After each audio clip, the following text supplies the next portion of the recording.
a lot more stores closing right now than there are stores opening. And this is according to data from CoreSite Research. It expects that number will continue to grow. A retail chain on this list closed 800 locations in a single afternoon. No warning, no press conference. Employees found out when the lights went off, and the district manager stopped answering calls. Another chain on this list has been closing stores for 3 consecutive years while telling investors it is executing a strategic transformation. The stores are still closing. The transformation has not arrived. And 3 retailers at the end of this list are not just surviving what is killing everyone else, they are growing because of it. Keep a tight grip on your wallet. Let's go. Number 18. Bed Bath & Beyond. Bed Bath & Beyond is already gone. But the story of how it disappeared deserves to be told specifically because the same sequence is playing out right now. At brands you still think of as permanent fixtures, the company filed for bankruptcy in April 2023 and completed the closure of all remaining physical locations by mid-2023. 14,000 jobs, gone. The collapse had a specific cause and a specific villain. The coupon model that built the brand, those iconic 20% off mailers that customers held in kitchen drawers like currency, was abandoned overnight by a new chief executive who arrived in 2019 and decided the brand needed repositioning. He eliminated private label brands customers actually liked. He replaced them with new proprietary brands that had no equity and commanded no loyalty. He removed the coupon model that was the only reason millions of customers chose Bed Bath & Beyond over Amazon. Then he departed in 2022 with a compensation package while the company he had gutted filed for bankruptcy the following year. A longtime store associate in New Jersey who was let go when her location closed wrote in a statement shared online, "I worked there for 11 years. I found out we were closing from a customer who had seen it on the news. Nobody told us directly. Nobody called. Nobody called. The executives cashed out. The associate found out from a customer. That sequence will repeat itself across every entry on this list. The details change. The sequence does not. What number 17 is going through involves a more recent collapse. One that is still actively happening, and that most of the affected employees did not see coming despite every public warning sign being visible for 2 years. Number 17. Party City filed for bankruptcy twice. Once in 2023, again in 2024. The second filing was the one that ended it. Over 800 locations closed in the liquidation process that followed. Employees at many locations reported finding out about closures when they arrived for shifts and found doors locked and liquidation notices posted in windows. Party City was taken private by a private equity firm called Amscan Holdings years before the collapse. The debt load from that transaction sat on the company's balance sheet like a slow-moving anchor. Every year, the interest payments consumed cash that could have funded the digital transition the business desperately needed. Instead, the cash went to debt service. The stores aged. A Party City store manager in Ohio who lost her job in the second bankruptcy wave wrote in a local community forum, "I had been with this company for 8 years. I had my team ready for our biggest season. We found out the week before Halloween that we were closing. The week before Halloween. The week before Halloween. The week that was supposed to be her team's Super Bowl."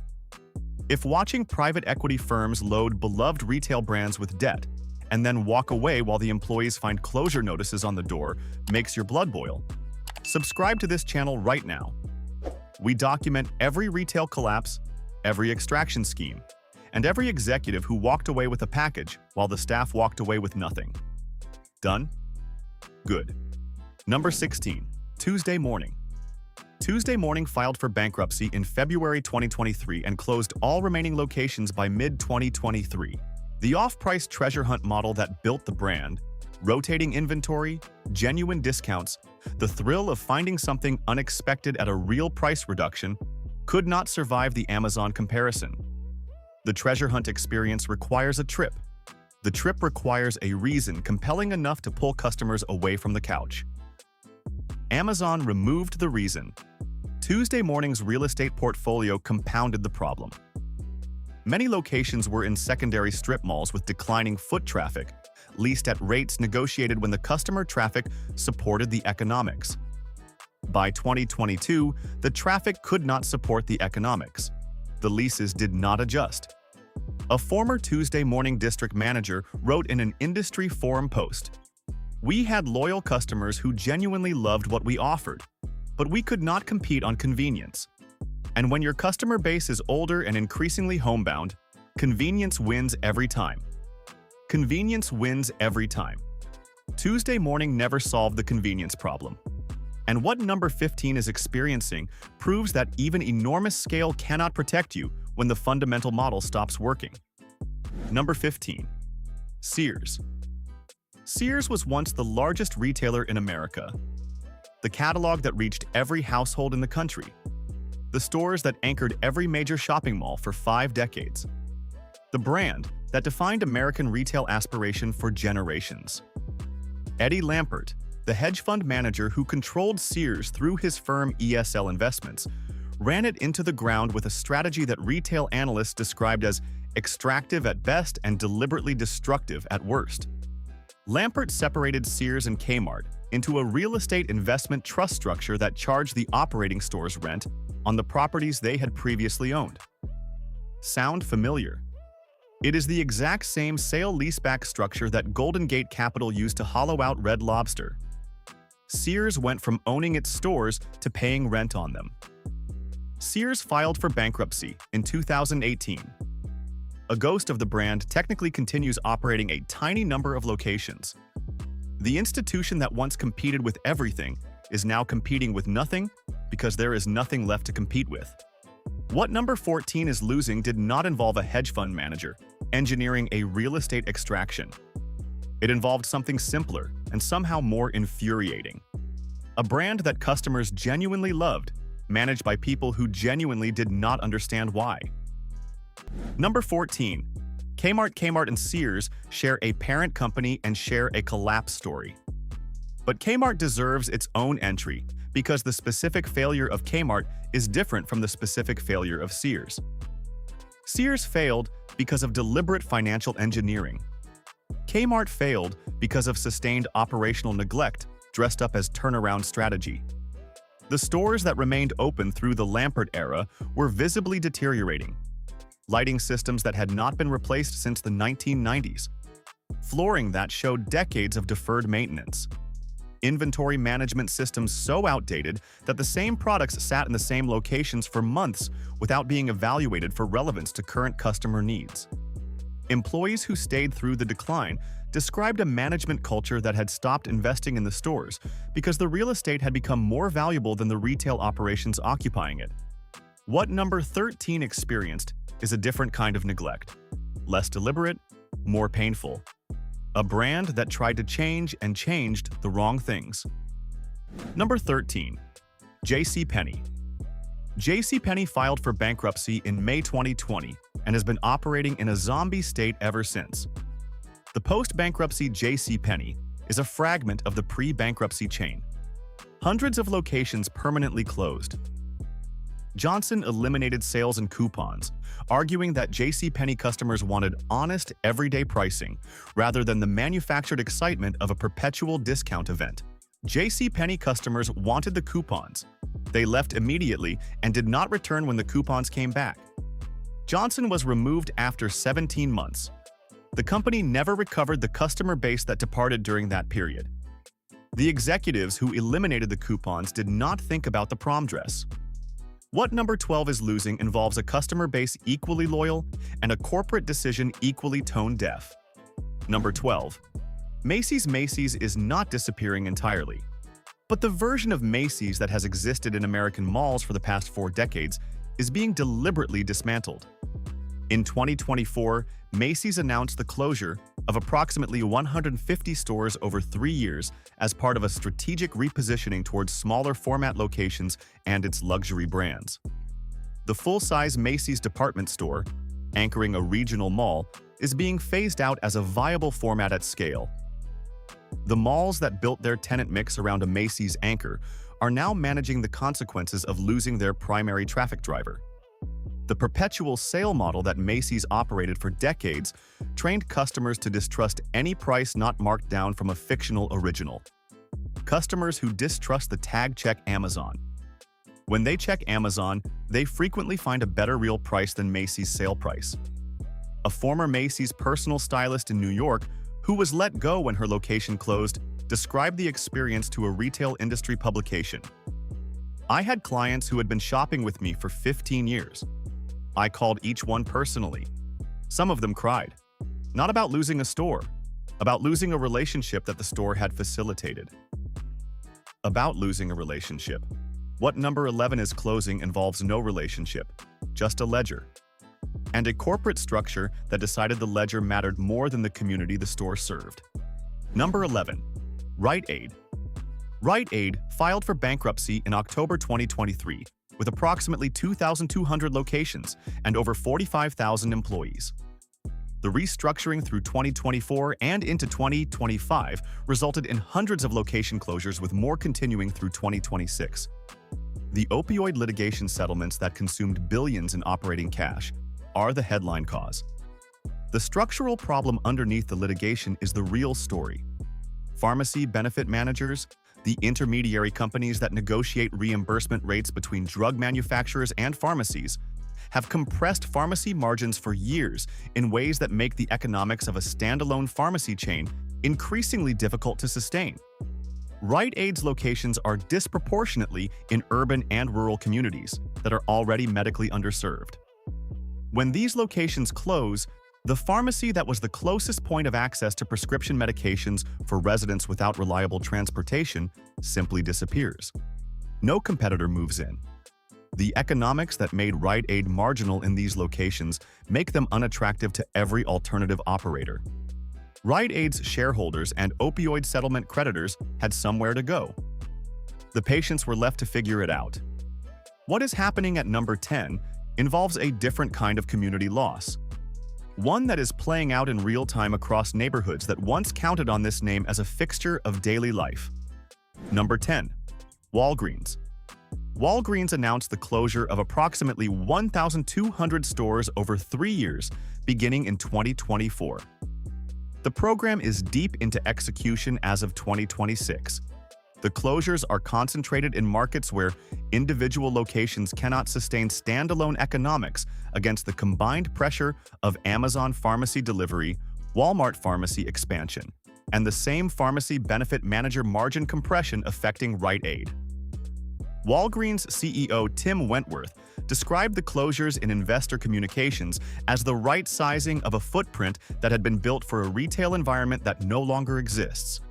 Right sizing is the corporate language for admitting the expansion strategy was wrong. The expansion strategy was very, very wrong.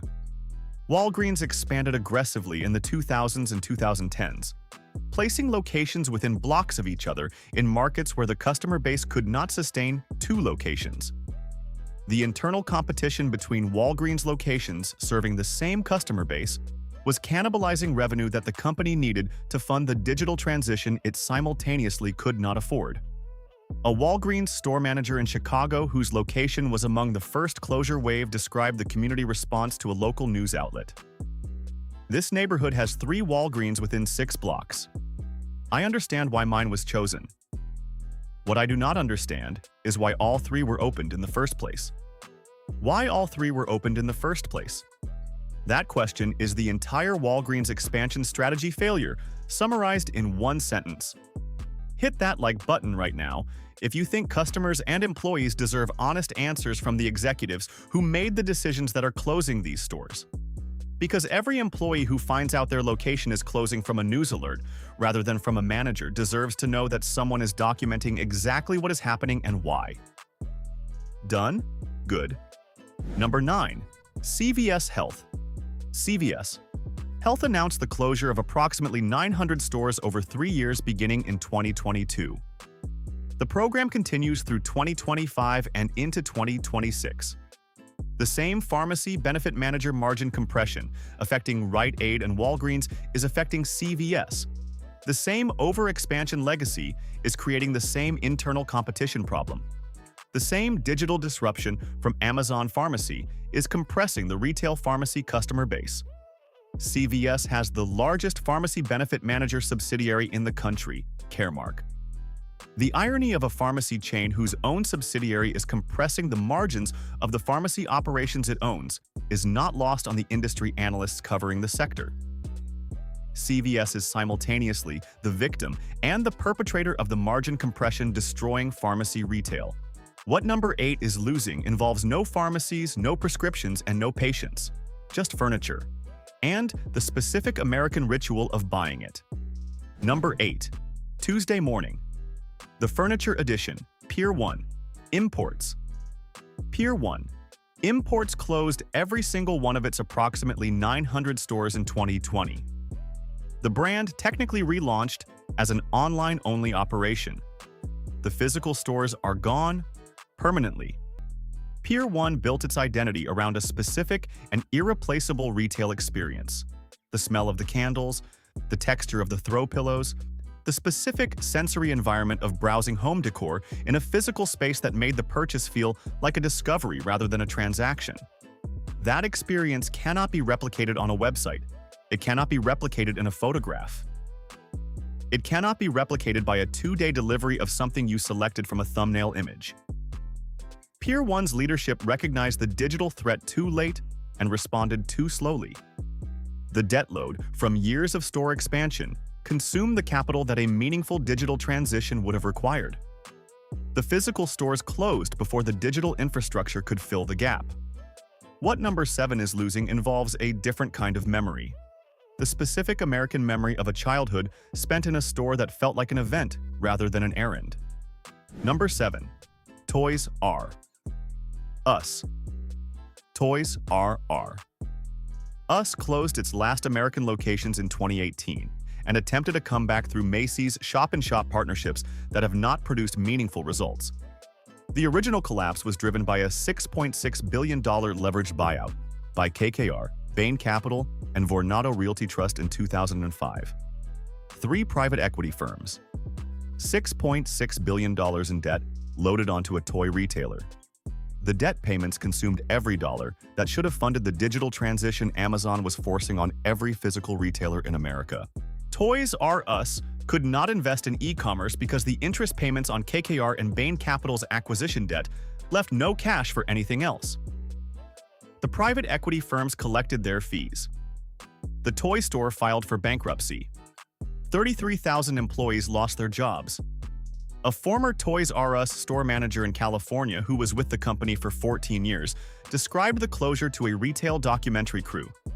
Kids would come in on their birthdays. They would walk every aisle before choosing one thing. That ritual mattered to them. When we closed, parents told me their kids cried, not for the toys, for the experience of being in a place that was entirely for them. For the experience of being in a place that was entirely for them. KKR and Bain Capital extracted their returns. The kids lost the place that was entirely for them. The chain at number 6 lost something equally specific. But in this case, the loss is still happening. The closures are still coming. And the customers who are losing this one are the ones who can least afford to lose it. Number 6. Dollar Tree. Dollar Tree acquired Family Dollar in 2015 for $8.5 billion. It was one of the worst retail acquisitions in American history. Family Dollar's store network was in worse condition than Dollar Tree's due diligence process apparently revealed. The locations required more investment to bring to standard than the acquisition economics supported. The customer bases of the two brands overlapped imperfectly, creating internal competition in markets where both banners operated. Dollar Tree has been closing Family Dollar locations at an accelerating pace through 2024 and into 2026. Hundreds of locations closed. More closures announced. The $8.5 billion acquisition is being unwound one closed store at a time.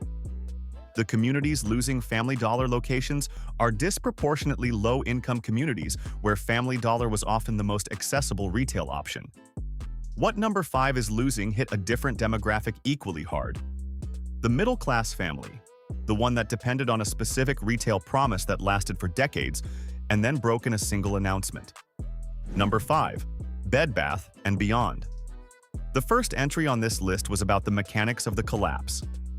This entry is about the specific community impact. When Bed Bath & Beyond closed its 14,000-employee operation in 2023, it left behind something more specific than empty storefronts. It left behind a category with no clear winner. The specific combination of home goods, bath products, and kitchen essentials that Bed Bath & Beyond offered at a mid-range price point with genuine selection depth has not been meaningfully replaced by any single competitor. Amazon carries the items but not the experience. Target carries some of the items but at reduced selection depth. Home Goods carries a different kind of item at a different kind of price. The customer who needed a specific kitchen gadget or a specific thread count at a specific price point has no obvious destination. A Bed Bath & Beyond regular in suburban New Jersey who had been shopping there for 25 years described the gap left by the closure to a local publication. It sounds silly to miss a store, but I have been in 6 different places trying to find the exact kitchen timer I used to get there. Nobody else carries it. That is not a small thing to lose. Not a small thing to lose. The private equity-adjacent management decisions that produced the collapse did not factor in the kitchen timer. What number 4 is losing involves an even more specific retail experience. One built around the human relationship between a salesperson and a customer that corporate efficiency models have been trying to eliminate for years. Number 4. Tuesday Morning Sports Authority filed for bankruptcy in 2016 and closed all 463 locations. The story is a private equity story. Leonard Green and Partners acquired Sports Authority and loaded it with debt. The debt consumed the investment capital that Dick's Sporting Goods was deploying into e-commerce, store experience, and exclusive brand relationships during the same period. Dick's survived. Sports Authority did not. A former Sports Authority employee in Texas who was let go in the bankruptcy closure described the final days in a social media post that circulated widely. We had a little league team come in for their first equipment fitting the week before we announced closure. Coach didn't know. I didn't tell him. I fit every kid for their glove like nothing was happening. It felt like the least I could do. It felt like the least I could do. Leonard Green and Partners collected their fees years before that little league team came in for their fitting. The chain at number 3 is still open. It's one of the 3 that are actually winning. And the reasons they are winning reveal exactly why every chain above them is losing. Number 3. TJX Companies. TJX Companies is the most important retail survivor story in America right now. While every entry above this one is contracting, TJX is expanding. New stores opening, revenue growing, customer traffic increasing. The off-price treasure hunt model that Tuesday Morning could not sustain at scale, TJX has turned into the dominant format of the current retail environment. TJX buys excess inventory from brands, department stores, and manufacturers at significant discount and passes those savings to customers in a physical store environment that cannot be replicated online. The treasure hunt experience, the specific thrill of finding a $400 coat for $89, is a physical experience that requires presence. Amazon cannot treasure hunt. A TJX customer in Connecticut who had watched 3 other retailers in her local strip mall close wrote in a review, "Every other store around TJ Maxx has closed in the past 3 years. TJ Maxx has a line on Saturday morning. The model works. I do not understand why more companies have not figured that out. The model works." The companies above this entry did not figure that out, but the second survivor did something even more strategically precise. It identified the exact customer that the worst list abandoned and built its entire operation around serving that customer better than anyone else. Number 2. Costco. Costco is not just surviving the retail collapse surrounding it. It is accelerating through it. The membership model that removes margin pressure from individual product sales, the employee compensation structure that produces retention rates competitors cannot match, the supplier audit infrastructure that builds the trust that drives renewal rates above 90%, all of it is working better in 2026 than it worked in 2016. Every retailer that closed above Costco on this list had one or more of the following problems: too much debt from a private equity acquisition, too little investment in the customer experience, too much margin extraction at the expense of product quality. Costco has none of those problems.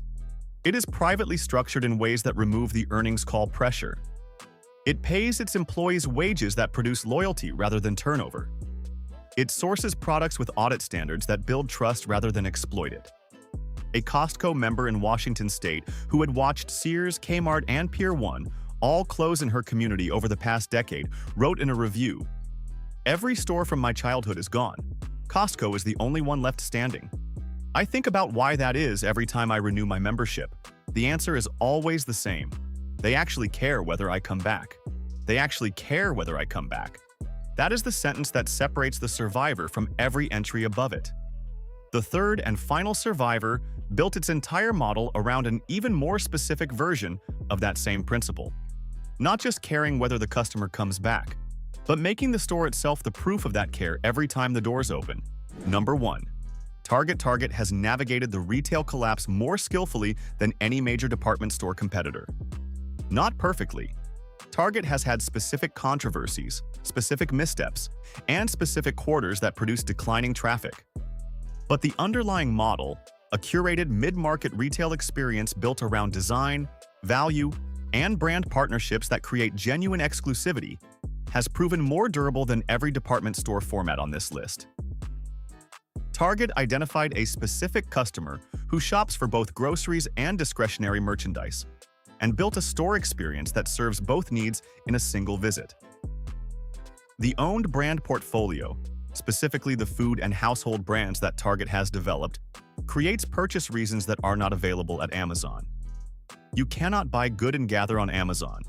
You cannot buy Threshold furniture on Amazon. Target has built genuine exclusivity at a mass market price point. That is hard to do. The companies above this entry did not do it. The employee model at Target is imperfect but improving. Investment in store staffing and in team member training has been a consistent theme in Target's investor communications since 2022. The results show in the store experience in ways that Kmart's neglect model never could. A Target regular in Minnesota who watched 2 competing retailers in her area close wrote in a review, "I go to Target for groceries and I always leave with something I did not know I needed. That is not an accident. They designed it that way. Whatever they are doing, it is working on me and everyone I know. Whatever they are doing, it is working." That is what a retailer that actually invests in understanding its customers looks like from the inside of the shopping cart. Every retailer that closed above Target on this list stopped trying to understand its customers at some point. Some of them stopped investing. Some of them loaded up with debt. Target kept trying. And in a retail environment where trying is increasingly rare, trying turns out to be enough. Thanks for watching. If this list hit closer to home than you expected, drop a comment below and tell us which store closure affected your community the most. Which retailer from your childhood is gone? Which one are you still mourning? Tell us in the comments. And if you want to see which restaurant chains are going through the exact same collapse pattern as the retailers on this list, that video is on your screen right now. Click the video on the left. I will meet you there.